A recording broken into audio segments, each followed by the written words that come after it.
Makanya ART ini adalah kearifan lokal. Kalau bahasa saya itu kearifan lokal, sehingga bisa membantu, kalau saya mencontohkan yang tadi ya, membantu pasangan ini gitu. Apakah dengan undang-undang itu akhirnya ART-nya mendapatkan upah lebih tinggi atau malah tidak bekerja? Ya, kehilangan pekerjaan. Ya. Nah, ART saya di rumah ya. Ini saya mau menceritakan ini, saya sebenarnya mau menohok orang-orang yang membuat framing itu padahal mereka belum tentu punya ART. Ya. Itu bisa datang ke rumah saya jam 11 siang. Bisa pulang jam 2 apa jam 3? 2 siang? Iya. Itu cuman berapa jam berarti? Nggak sampai 8 jam dong? Pokoknya kalau bagi saya, kan saya istri saya tugaskan dia untuk A, B, C. Semua udah dikerjain, sudah. Nanti ini Bang, secara nggak langsung perlu nggak ya mengatur majikan itu harus memiliki gaji sekian untuk bisa ngambil atau mempekerjakan ART? Perlu nggak itu?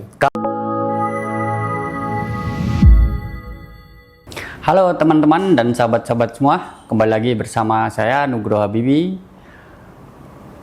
di program Persepsi. Hadir bersama saya Wakil Ketua Umum sekaligus juru bicara Partai Garda Republik Indonesia, Bang Teddy Gunardi. Halo Bang. Pada kesempatan kali ini kita akan membahas sejumlah isu yang sedang ramai.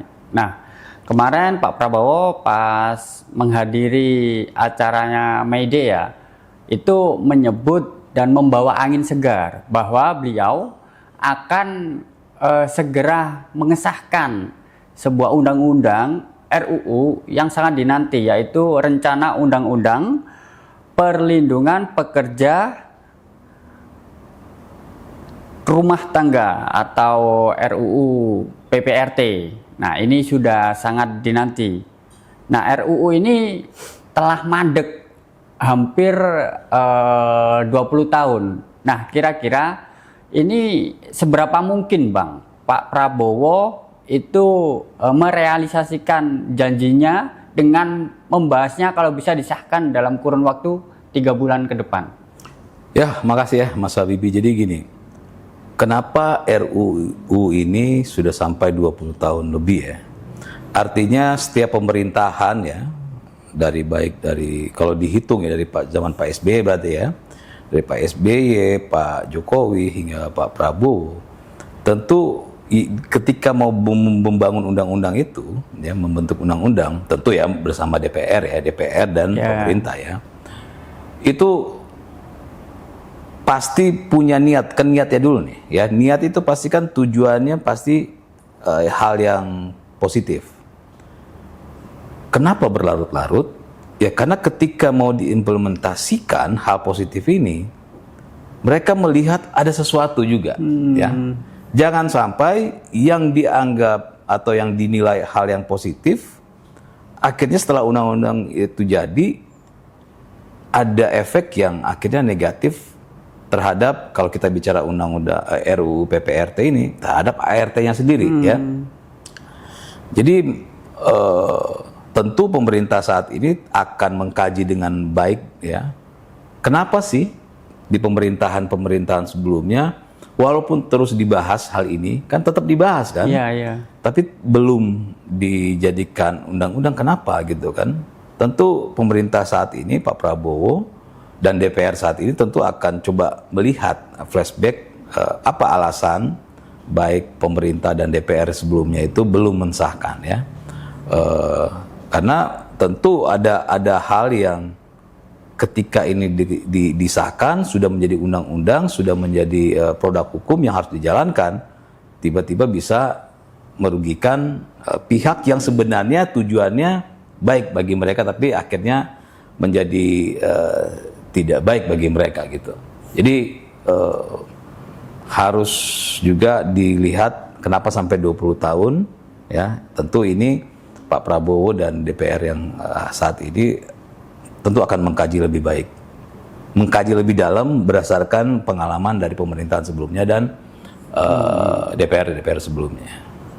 Oke, ini pada isu ini, pada RUU ini ada sejumlah isu Bang, memang yang dibawa oleh para ART ini ya. Yakni salah satunya itu kepastian sebagai pekerja formal. Kemudian ada meminta hak untuk memperoleh jaminan sosial. Kemudian perlindungan. Dan ini juga yang tidak kalah penting, yaitu isu kekerasan dan juga eksploitasi. Dulu itu kan pernah sempat ramai ada ART Sarina atau siapa itu kan yang dieksploitasi. Nah, RUU ini memang disengaja untuk fokus melindungi mereka. Nah, kira-kira pandangan Bang Teddy apakah mudah gitu loh direalisasikan? Ya, jadi gini. Kita harus bedakan ya antara ART dengan organisasi-organisasi yang menyuarakan perlindungan terhadap ART. Ya. Oke. Ini dua hal yang berbeda. Sama seperti pekerja dan organisasi nasional pekerja gitu. Ya. Ini dua hal yang berbeda. Oke. Ya.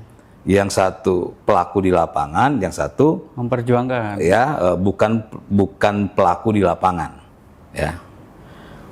Nah, kita harus melihat permintaan-permintaan itu apa. Kalau bicara jaminan sosial, misalnya ya BPJS sudah ada undang-undangnya, Bos. Ya. Dan itu wajib setiap warga negara. Ya. Apalagi kalau kekerasan sudah ada undang-undangnya. Ya. Artinya undang-undang itu tidak hanya dipakai hanya untuk satu pihak saja. Ketika undang-undang terkait kekerasan, pelanggaran HAM apapun itu menyeluruh ya. Jadi setiap warga negara Indonesia. Jadi tidak disekat-sekat dengan yang namanya oh ini pekerja kantoran, oh ini ART dan segala macam. Undang-undang itu untuk seluruh rakyat Indonesia. Apalagi yang mereka minta. Jadi kalau soal jaminan sosial sudah ada, ya. Soal kekerasan sudah ada aturan hukumnya, ya. Misalnya nih terjadi kekerasan di sebuah rumah terhadap ART-nya, tanpa ada undang-undang PPRT, sudah bisa dipidanakan gitu kan. ART-nya sudah bisa melaporkan, ya. Lalu apa? Makanya kita harus melihat ke belakang. Ini tujuannya baik, tapi harus lihat lagi. Kalau kita bicara, tentu ending-endingnya apa? Ending-endingnya mau disamaratakan dengan pekerja kantoran misalnya, ya, karena sama-sama pekerja. Harus dipikirkan, apakah ketika undang-undang ini disahkan, ART-nya benar nggak mendapatkan upah minimum misalnya, ya? Atau malah ART-nya nggak bisa kerja lagi karena majikannya tidak sanggup membayar sebesar upah minimum, ya. Makanya selalu saya katakan bedakan antara ART di lapangan sama organisasinya, gitu kan. Pelaku di lapangan itu belum tentu sama dengan organisasinya, ya. Misalnya nih, saya bilang, misalnya gini,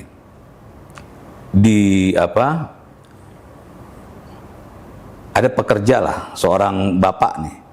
Ini pasangan muda nih, banyak ya pasangan muda, baru punya anak satu, yang laki-lakinya bekerja, ya, suaminya bekerja. Tapi karena belum memenuhi kebutuhan hidup, akhirnya istrinya ikut bekerja. Ya, namanya pasangan muda tentu pendapatannya masih ya standar lah. Mungkin ada yang di bawah, upah minimum, ada mungkin yang di bawah. Dan akhirnya mereka menggunakan ART untuk jaga anak, bersihin rumah dan segala macam, masak ya.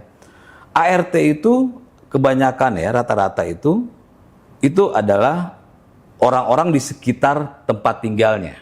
Ya. Makanya ART ini adalah kearifan lokal.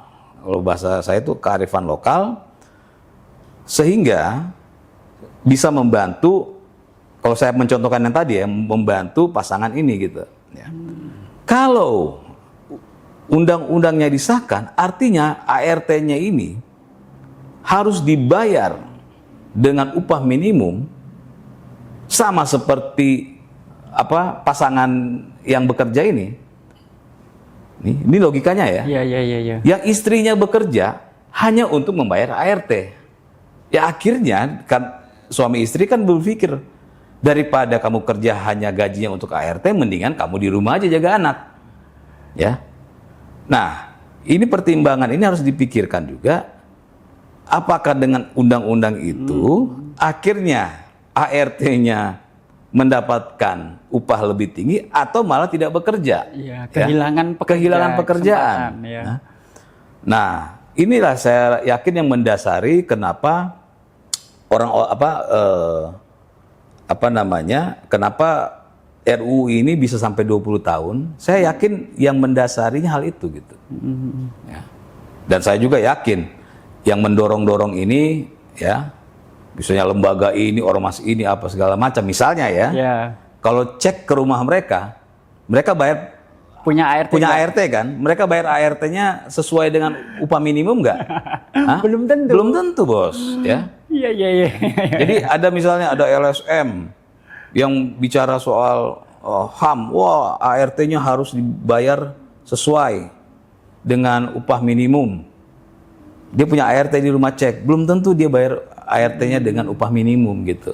Jadi sekali lagi, bedakan pelaku di lapangan sama yang menyuarakan mengenai hal ini gitu. Oke. Gitu bos. Bang, nah ini kan ada salah satu yang mengganjal ini terkait eksploitasi. Karena ART ini kan kadang misal dimintanya untuk menjaga anak, tapi nyatanya di lapangan kadang cuci piring lah, bersih-bersih apalah, lalu misal ya ketika majikannya ini punya hajat, itu si ART kalau misalnya tinggal di rumahnya berarti harus bangun lebih dulu ketimbang majikannya. Nah kalau misalnya majikannya bangun subuh, berarti ART ini kan harus bangun di atas jam 3 atau di atas subuh lah kira-kira. Nah itu pandangan Bang Teddy seperti apa? Sebegini nih, itu kan cerita-cerita itu saya yakin diceritakan oleh orang yang mungkin nggak punya ART.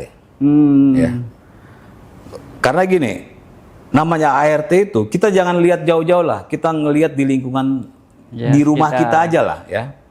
Kayak di lingkungan rumah saya tuh ada ART yang ketika dia disuruh lebih dari itu, dia pindah kerja ke tempat lain, ya. Dia keluar, dia pindah ke tempat lain. Karena ART ini bagus, akhirnya yang majikan yang lama itu minta lagi, iya deh, kita mau kamu kerjanya cuma hanya skup ini sesuai dengan tugasnya ini, tugas awal gitu ya, perjanjian awal dengan upah segini, ya udah kami nggak nyuruh yang lain. Jadi banyak sekali ART yang akhirnya pindah, ya, karena ternyata tidak sesuai dengan tupoksinya lah gitu dari awal ya, atau perjanjian dari awal lah. Saya juga punya ART di rumah, ya, saya punya ART di rumah. Dan saya bilang tergantung bagaimana orangnya, majikannya gitu kan. ART saya di rumah, ya. Ini saya mau menceritakan ini, saya sebenarnya mau menohok orang-orang yang membuat framing itu, padahal mereka belum tentu punya ART. Ya. Itu bisa datang ke rumah saya jam 11 siang, bisa pulang jam 2 apa jam 3? 2 siang. Ya. Itu cuman berapa jam berarti? Nggak sampai 8 jam. Pokoknya kalau bagi saya kan saya istri saya tugaskan dia untuk A, B, C. Semua udah dikerjain, sudah akan balik gitu ya. Dan dia sampai dan yang di rumah saya, yang kerja di rumah saya itu dia masih bisa ngojek kemana-mana.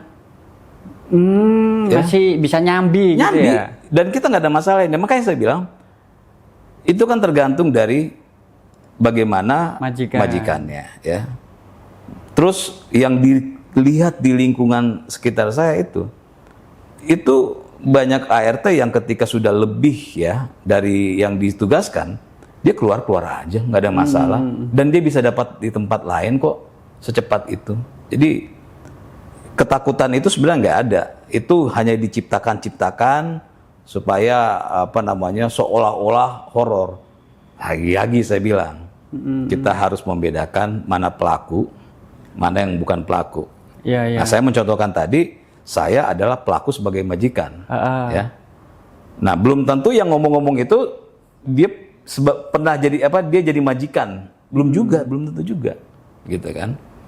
Nah, jadi tidak ada yang namanya dalam bicara ART dalam kearifan lokal ini, tidak ada yang namanya ART yang apalagi di zaman sekarang ya, yang apa bisa dipaksa, dipasung apa segala macam. Kan kebanyakan ya, kebanyakan itu ART itu diambil dari lingkungan sekitar. Ya, tetangga. Berani nggak? Misalnya ada majikannya pakai kekerasan, bisa dihantam satu kampung situ gitu. Iya, lapor tetangga, lapor Pak RT. Dia lapor, misalkan gini, misalnya satu komplek ya, kan di komplek itu biasanya ada di luar kompleks ya. Itu biasanya ART itu dari luar kompleks, yang sekitar komplek ya. Ya orang asli lah di sana gitu kan. Berani nggak si majikannya main tangan? Abis ya, dia pulang, dia laporin ke di kampungnya sendiri, habis. Jadi nggak ada ya, apa namanya yang begitu ya, kecuali kalau kita nonton yang di kejadian-kejadian ART kita di Arab Saudi mungkin ya, itu lain cerita. Tapi kalau kita bicara kearifan lokal ya, nggak ada itu. Nah Bang, dengan adanya apa ini, kalau misalnya disahkan nih ya, kalau misalkan disahkan, apakah ini akan merugikan Abang juga sebagai majikan? Ya sekarang begini nih, saya ya, karena kearifan lokal, saya pastikan saya tidak saya dan si ART itu akan bersepakat. Ya, akan bersepakat untuk untuk tidak bayar sampai misalnya 5 juta, 6 juta misalnya. UMR lah ya. Ya, misalnya 5 juta misalnya gitu kan. Akan bersepakat pasti. Apalagi kalau yang versi cerita saya di jam 11 datang bisa jam sampai 8 jam juga gitu kan. Kalau sampai itu dijadikan dan akhirnya kalau nanti ada sanksi pidana bagi saya, ya mendingan saya nggak akan menggunakan ART. Ya. Ini saya bicara dari sisi saya yang mungkin bisa bayar ART dengan upah minimum. Ya. Tapi saya tentu tidak akan melakukan itu. Kenapa? Karena karena yang dia kerjakan itu bukan sesuatu sama seperti pekerja di kantor, pabrik, yang harus memenuhi target, ya kan? Ya. Kan pekerja, kita bicara pekerja nih, dia harus mendapatkan target di sebuah perusahaan itu. Pekerja itu dia harus mendapatkan target agar supaya pendapatan perusahaan bisa untuk membayar mereka, bisa dapat keuntungan, bayar listrik, bla bla bla bla bla kan. Nah kalau ART kan dia bukan sebagai pihak yang bisa mendatangkan keuntungan, ya. Ini kan suatu hal yang berbeda. Mau disamakan dengan pabrik misalnya atau dengan kantoran, di mana pabrik dan kantoran itu harus punya target, harus dicapai, ya, sehingga mendapatkan keuntungan. Ini kan hal yang berbeda gitu. Nah kalau mau disamakan, harus disamakan juga semua nih. Apakah ART kita harus manfaatkan, misalnya nih, oke, saya bayar kamu segitu, ya. Kamu bersihin semua rumah, kamu harus nyari uang juga. Mau nggak ART-nya? Saya bayar kamu. Ya. Loh Pak, kan saya cuma disuruh nyuci-nyuci. Oh enggak dong, karena kamu pekerja, ya sama dengan pekerja di perusahaan. Setelah kamu bersih-bersih di rumah saya suruh jualan. Ya, di cari depan, profit juga. Cari profit, gitu. Mau nggak kamu? Wah nggak bisa Pak, gitu. Jadi akhirnya ending-endingnya si majikan, kalau sampai ada sanksi hukum pidana bagi dia seperti sanksi terhadap pekerja di pabrik atau kantoran, saya pastikan akhirnya mereka tidak mau ambil risiko itu. Misalnya akhirnya mereka ambil, misalnya ini Indonesia ya, banyak terjadi, akhirnya sepupunya, adiknya, gitu kan. Ya kalau sepupunya, adiknya, ya ketika ditanya, ya kan saya cuma bantu-bantu kakak saya, gitu kan. Akhirnya bisa begitu gitu kan larinya gitu kan. Nah saya yakin bahwa tujuan dari pemerintahan sebelum-sebelumnya sampai dengan pemerintahan Pak Prabowo pasti ingin undang-undang ini untuk melindungi ART, ya pasti tujuannya baik. Tapi tetap harus dilihat juga bahwa lihat kenapa Pak SBY di zaman di zaman Pak Jokowi itu belum mengesahkan, karena pasti memikirkan ART-nya juga. Ya. Tujuannya sama, membuat undang-undang memikirkan ART, tidak mau ngetok juga karena mikirin ART-nya, gitu. Jadi ini dua tujuan yang baik yang mengesahkan dan yang belum mengesahkan punya tujuan yang sangat baik agar jangan sampai ART-nya yang dirugikan, gitu. Itu sih. Nah, berarti ini Bang, secara nggak langsung perlu nggak ya mengatur majikan itu harus memiliki gaji sekian untuk bisa ngambil atau mempekerjakan ART? Perlu nggak itu? Kalau itu dilakukan, maka kearifan lokal itu hilang dan ART-nya banyak yang sekarang sudah bekerja itu akan kehilangan pekerjaan. Jadi begini nih, saya mengatakan begini, lagi-lagi orang yang pelaku sama yang bukan tuh cara pandangnya kan pasti beda. Ya. Dengan kearifan lokal ini, ya biasanya ada ibu-ibu yang anaknya sudah dewasa, dia sendirian di rumah, suaminya misalnya tukang servis apa gitu kan, dia membantu suaminya, akhirnya ya udahlah di kompleks sana tuh lagi nyari ART gitu. Ya udah, oh tugasnya apa? Tugasnya jaga anak atau tugasnya nyuci sama beres-beres rumah atau tugasnya nyuci beres-beres rumah sambil masak gitu kan. Dia bisa makan di situ juga, nggak dapat pengeluaran, nggak ada pengeluaran lagi. Dia bisa mengisi harinya, ya. Lalu dia dapat uang buat bantuin suaminya, gitu, ya. Nah, kalau itu sampai dilaksanakan, bahwa misalnya nih seperti Mas Habib bilang bahwa harus yang punya kemampuan, ya syaratnya kepala rumah tangga harus gaji misalnya 30 juta misalnya, maka saya rasa 80-90% ART yang lagi kerja sekarang itu kehilangan pekerjaan, ya. Karena ingat loh, orang menggunakan ART itu bukan selalu orang yang punya kemampuan finansial lebih, enggak. Ya. Karena kebutuhan. Karena kadang mereka lagi mencari nafkah, suami istri di rumah kosong, ada anak apa segala macam, mau nggak mau harus ada yang jaga di rumah gitu kan. Jadi bukan selalu harus punya kemampuan finansial. Ini yang saya yakin ini yang menjadi pemikiran para pimpinan kita, baik Presiden SBY dan DPR-nya Pak Jokowi dan DPR-nya, termasuk sekarang pun saya yakin nanti Pak Prabowo kan akan berhitung dengan baik, termasuk DPR ya.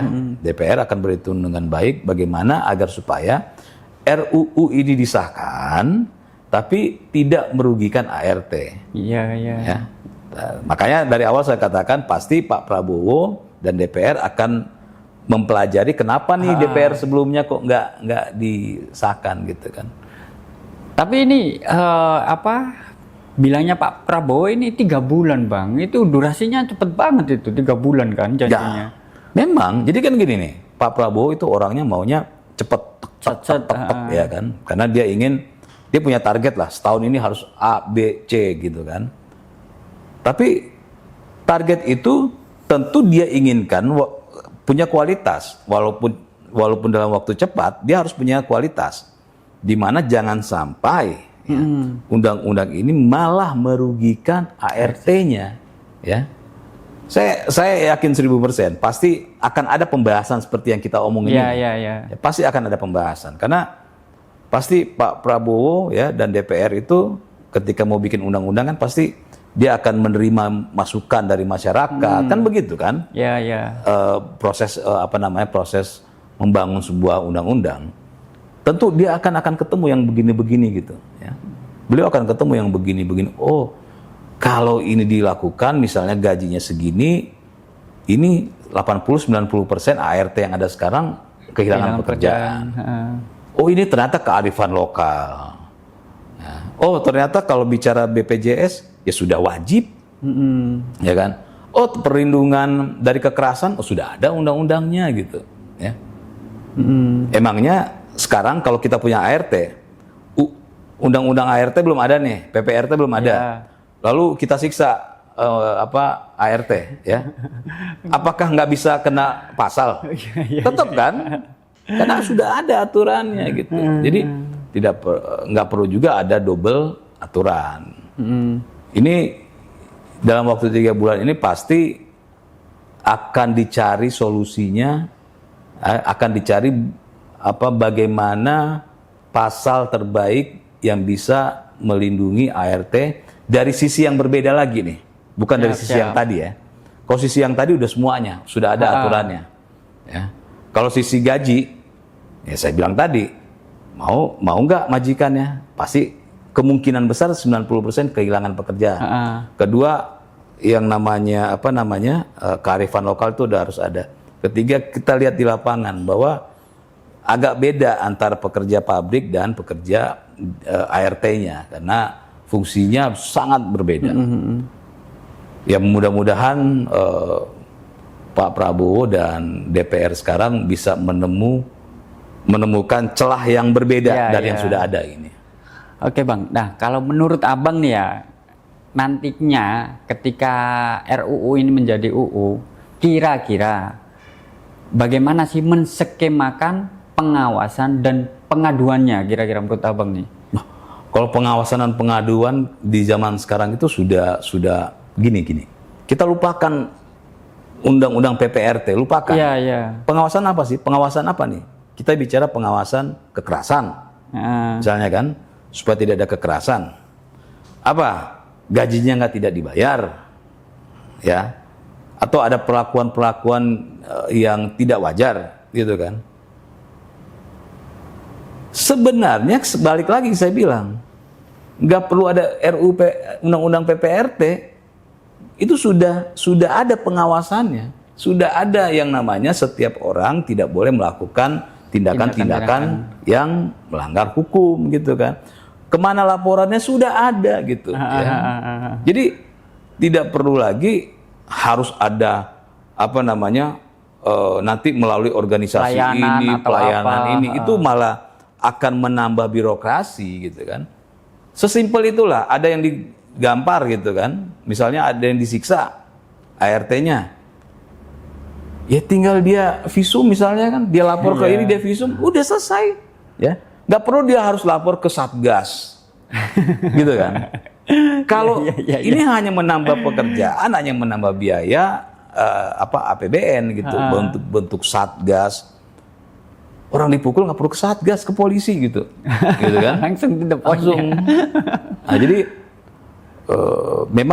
memang niat baik, tapi tentu harus belajar kenapa 20 tahun ini belum juga disahkan. Sebelum Pak Jokowi sudah ada pemerintahan, sebelum Pak SBY sudah disuarakan isu ini kan. Yang menyuarakan punya kepentingan baik, yang tidak ketok juga berpikir kalau gua ketok kasihan nih ART-nya, nggak ada yang kerja nih, kehilangan pekerjaan. Itu jadi sebuah kalau bahasa ini, kalau dimakan ibu mati gitu, apa itu namanya itu ya? Simalakama ya, kalau tidak dimakan bapak mati ya. Jadi saya yakin akan ada sisi yang berbeda yang bisa dilihat oleh pemerintah maupun maupun DPR dan pemerintah, itu punya sisi yang berbeda, bukan sisi yang dari organisasi-organisasi yang mengatasnamakan ART. Itu pasti kalau yang dari mereka itu tentu pasti akan merugikan si ART itu sendiri. Oke Bang, mungkin terakhir nih, kira-kira ya idealnya menurut Abang bagaimana caranya RUU ini menjadi UU yang memberikan perlindungan untuk ART, dan di sisi lain tidak menghilangkan pekerjaan ART, karena sampai saat ini itu terdata sekitar 4,2 juta Bang. Nah kira-kira biar bisa berjalan beriringan itu saran Bang tadi gimana? Saya belum melihat sisi yang berbeda. Kalau dari tuntutannya, kalau tuntutan yang sudah tersebar saat ini, Ya. tuntutan yang tersebar saat ini, saya melihat malah merugikan ART. Makanya saat ini kita berharap pemerintah dan DPR melihat sisi yang berbeda. Jadi kalau saat ini tanpa ada undang-undang PPRT, sebenarnya bisa ya untuk menghindari hal yang seperti yang diminta tadi, bagaimana penegakan hukum dan segala macam. Ya tentu sosialisasikan saja secara umum bahwa siapapun, mau ART, mau saudara, mau tetangga, mau orang rumah tinggal, mau pekerja dan segala macam, ya. Misalnya ada tindakan-tindakan yang tidak sesuai dengan aturan hukum, tindakan-tindakan yang di luar dari norma, hubungi hotline ini misalnya, ya, sehingga memudahkan mereka untuk melaporkan. Terus kedua, yang melaporkan dirahasiakan misalnya, dilindungi. Kan biasanya kan orang yang melapor itu takut, karena takutnya diancam sama majikan. Siapa pelakunya, mau misalnya kalau ART nih, dia melapor dia takut karena nanti diancam misalnya gitu kan. Ya kalau begitu nggak akan ada.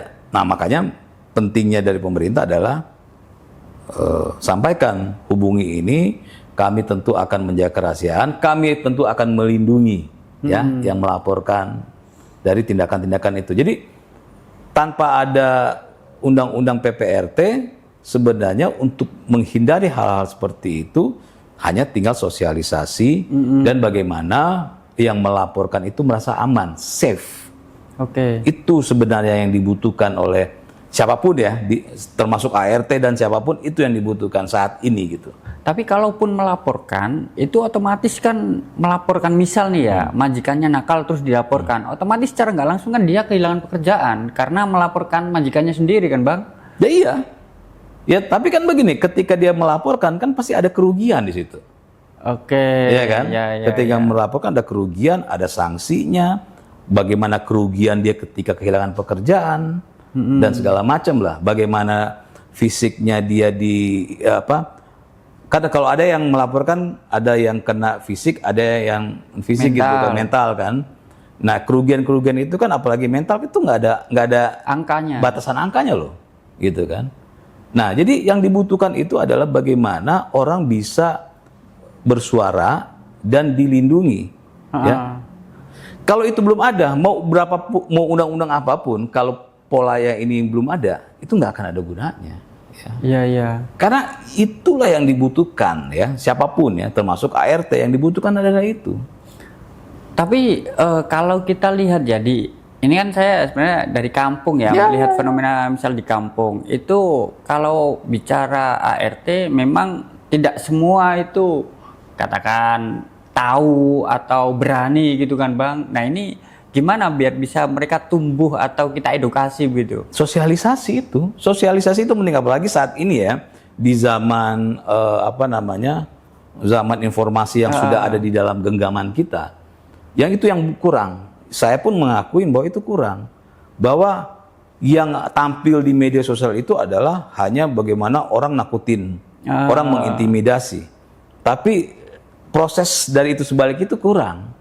Nah, ini ketakutan ini harusnya digantikan dengan pencerahan bahwa jika ada majikan memukul Anda, jika majikan melakukan pelecehan seksual, jika majikan ini ya, langsung WhatsApp aja ke sini. Oke. Jadi nggak perlu lagi telepon, nggak perlu lagi email, WhatsApp aja ke sini, ya.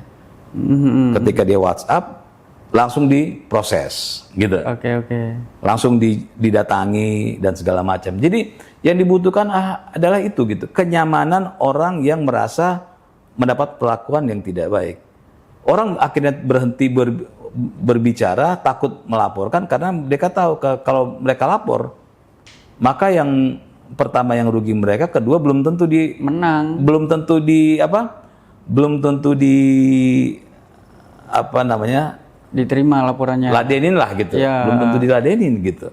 Nah ini yang kurang, makanya kalau nanti RUU PPRT itu di apa namanya mau disahkan, ambil dari sisi itu bisa, misalnya bagaimana membuat hotline khusus, bagaimana ketika ada laporan dari ART sudah harus ada tim yang sigap. Lebih banyak sanksinya itu kepada majikan. bukan, lebih banyak sanksi itu kepada tim. Ngerti nggak? Gini, misalnya di dalam undang-undang itu sudah terjadi nih ya, bahwa kalau sampai ada ART melapor dan tidak diproses, maka yang penerima pelaporan ini yang diproses. Oke. Gitu. Berarti pihak Penegaknya hukumnya. yang diproses gitu. Oke. Jadi ini sebenarnya sudah kita suarakan lama bahwa penegakan hukum itu tidak berjalan karena penegak hukumnya tidak ditegakkan hukum. Iya, yang menerima laporan ini nggak meroses ya. Jadi kalau mau seperti itu, maka gini. Di Indonesia ini undang-undang itu sudah sangat lengkap. Oke. Aturan itu sudah sangat lengkap. Bahkan sudah ada aturan orang masuk ke rumah orang lain itu sudah ada aturan. Siap. Ya kan? Yang kurang kan penegakannya. Ya. Nah, kalau RUU ini dibangun, ya saran kami kepada pemerintah dan DPR, ambil dari sisi penegak hukumnya. Atau kalau mungkin akhirnya ada satgas yang kena kalau tidak memproses Aduan tadi. aduan itu. Nah, itu salah satu yang mungkin bisa dimasukkan ke dalam klausul di RUU PPRT. Sehingga kalau kita bicara hanya lingkup ART-nya itu benar-benar akhirnya bisa bersuara, bisa berani menyatakan keresahannya, hanya karena mereka tahu kalau sampai tidak ditindaklanjuti, yang penindak ini yang ditindak gitu. Nah, ini yang kurang untuk semua kasus ya. Untuk semua kasus, bukan hanya untuk di ART. Iya. Gitu. Oke Bang, terakhir Bang. Ini kan yang lagi gencar menyuarakan ini kan ART ya. Kita belum lihat ya pihak majikan nih. Karena kan perlu juga masukan dari majikan. Nah, ini menurut Abang ini kira-kira majikan ini perlu ada perwakilan atau pembentukan organisasi nggak untuk memberi kepastian ini? Enggak lah, jadi kan sebenarnya kan gini, ini kan kearifan lokal ya. Orang kalau bicara undang-undang ketenagakerjaan, kalau mau dia ART ini penting nih. Ya. Kalau ART itu mau disamakan, ya, dan menurut kutip ya, menjadi pekerja formal. Pekerja formal tidak perlu bikin RUU PPRT, undang-undang ART nggak perlu, masukin aja undang-undang ketenagakerjaan. Kenapa harus double? Dia sama nih. Iya. Pekerja pabrik, pekerja kantoran, ART sama. Ya, ngapain bikin undang-undang ART? Ya dia masuk aja di undang-undang ketenagakerjaan kan. Iya. Nah di situ mengatur ada majikannya di situ. Oke. Di situ ada mengatur pengusaha dan pekerja. Nah, pengusaha kan majikan kan? Iya. Ya, majikan dan bekerja. Kalau dia mau jadi untuk apa? Untuk apa ada ada undang-undang ART kalau mau disamakan? Oke. Ya, masuk aja di undang-undang ketenagakerjaan kan? Nah, ini masalahnya kan majikan ini tidak mencari profit, layaknya perusahaan gitu, Bang. Makanya saya mengatakan RUU PPRT ini kenapa sampai mandek sampai 20 tahun lebih ya, kodenya sekarang udah lebih. Ya karena itu. Ya, karena mereka akan memikirkan kalau sampai ini dilaksanakan yang rugi pasti PRT-nya. Ya. Karena apalagi ini contoh ya, ini kita melogikkan aja gitu. Saya ini ART nih misalnya. Wah, udah ada undang-undang ART. Yang saya omongin cuma satu. Berarti gaji saya UMR dong. UMR dong. nggak ada yang namanya dia mikirin perlindungan apa sosialnya. BPJS-nya. Oh, gini nih, orang perlindungan kesehatan ketika dia tidak mampu bayar, kan ada yang gratis, sudah ada. Ya. ART semua kan sudah masuk BPJS. Ya. Oke. Jadi apalagi yang dituntut undang-undang ini misalnya untuk jaminan kesehatan, lah kan saya udah punya. Ya. Apalagi perlindungan kekerasan. Ya. Kalau sampai gue diapa-apain, satu kampung turun nih ngabisin dia kan. Nggak mungkin gitu. Iya. Apalagi teknologi sekarang, ART kan pegang handphone kan. Apalagi satu paling. Oh, kalau ada undang-undang ini berarti gaji saya 5 juta dong. Berarti sebenarnya udah nggak ada lagi, ya. Berarti 5 juta dong. Nah, kalau 5 juta, majikan gue bisa bayar nggak gue? Bisa-bisa gue nggak dipakai nih. Maksudnya gue nggak bisa dipekerjakan lagi nih, gitu kan? Oke. Sesimpel itu kita melihat gitu kan. Nggak ada mereka mikirin soal A, B. Mereka mikirin cuma satu. Oh, gaji naik. Oh, gaji naik. Mereka happy sementara atau kalau gitu majikan saya mau bayar saya nggak sih segitu? Gitu.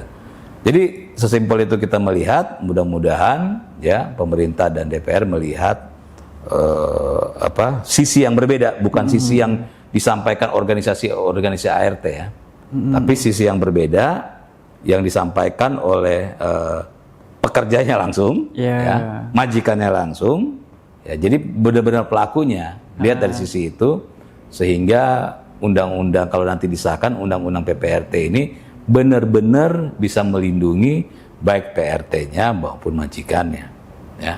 Dan kalau itu bisa, ya tentu keren pemerintah sekarang karena bisa mencari celah terbaru bukan dari usulan-usulan para organisasi ART. Itu sih. Oke. Mungkin itu pembahasan kita tentang RUU PPRT. Terus ikuti perbincangan kami di channel Partai Garda Republik Indonesia. Salam.